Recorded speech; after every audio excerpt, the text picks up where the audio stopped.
کہ یہ اس کے ظاہر پر ریچھ کر اس کے باطن سے بے پرواہ ہو بیٹھے، حالانکہ اس کی تمام ظاہری رونقیں عارضی اور فانی ہیں۔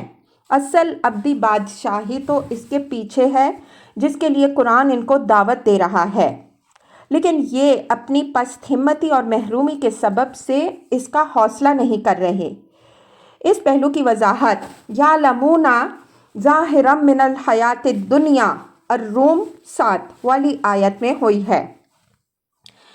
ان ربک هو اعلم بمن ضل عن سبیلہ وہو اعلم بمن اہتدی۔ یہ حضرت صلی اللہ علیہ وآلہ وسلم کو تسلی اور ان سرگزشتگان دنیا کو تہدید و وعید ہے۔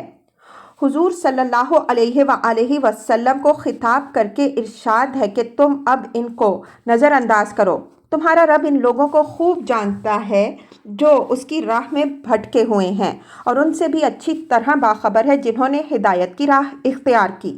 وہ ہر ایک کے ساتھ وہی معاملہ کرے گا جس کا وہ مستحق ہوگا۔